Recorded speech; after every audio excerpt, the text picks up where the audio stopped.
Okay guys, this is an install video of the Bikelitez Fender Eliminator kit. It's considered the SS Fender Eliminator kit, Bikelitez.com. Very similar to the Fender Eliminator that I had before.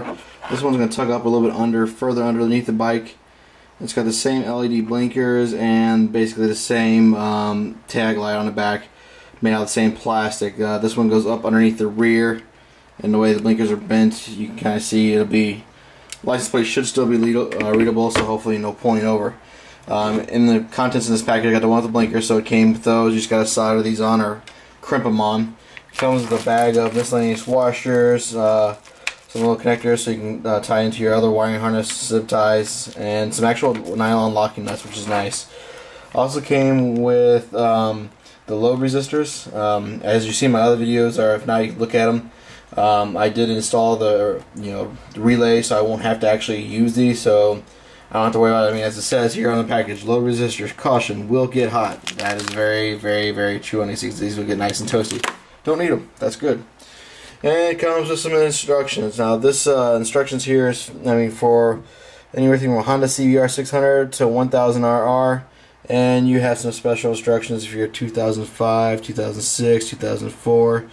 Got some pictures, give you just general ideas. Other than that, you gotta install it and figure it out yourself. So, okay guys, per the instructions, just want to let you know, on this actual Fender Eliminator kit, these holes mean jack squat for the 2005.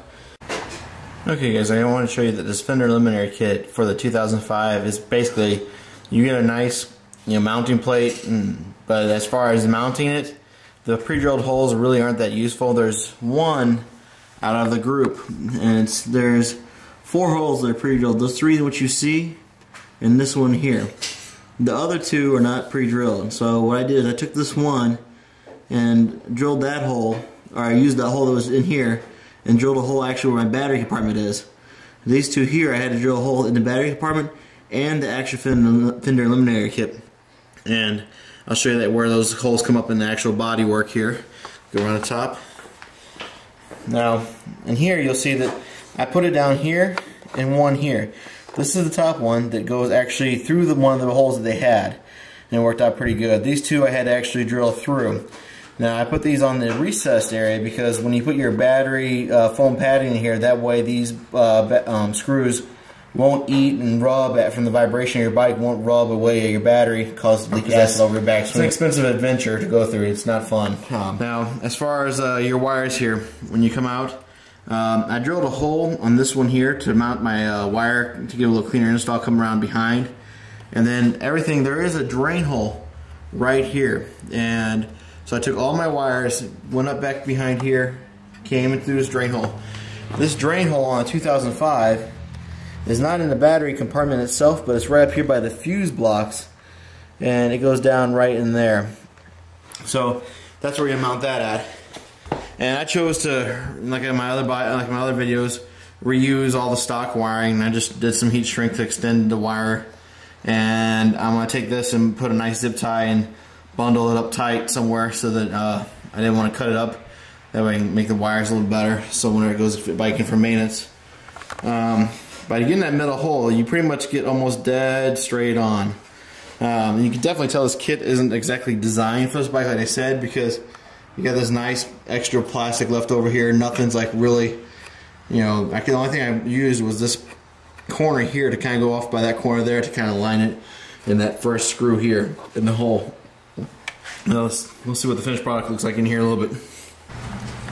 Okay, here I'm just showing you how I did the wires. I came out of the stock connectors.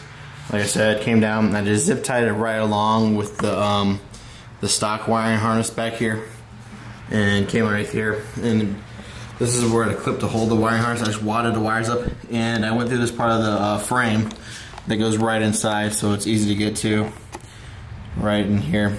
So that's how I did that. I've already test fitted it. It looks real nice. It hides all the wires, and the blinkers and the lights all look really bright, so I shouldn't hopefully have any problems.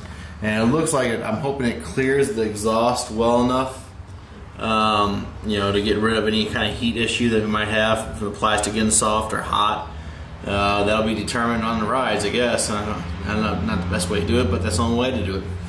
So okay, guys, I want to show you how it actually looks with the license plate on. It does pretty good. Left blinker,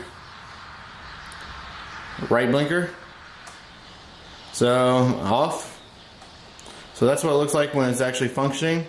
At nighttime it should be plenty bright enough, and hopefully the plates, I bent mine down a little bit more so that the cops can actually see it, so hopefully they don't give me too much trouble with it being where it is. I like it. It does give a cleaner exhaust. Overall, I would say the SS kit is a decent kit, but I used some of the screws they had, and I supplied some of my own screws from the other kit that I had on here before to make it where it would fit. Overall, I'm pretty happy with it. I really want to see when it gets to be summertime again and it's 100 degrees outside, some highway traffic, and I want to see if that plastic starts heating up, starts warping over there by the exhaust. Hopefully it doesn't, but I guess we'll see how that goes. Okay, well, there's a video on the install. Hope you like it.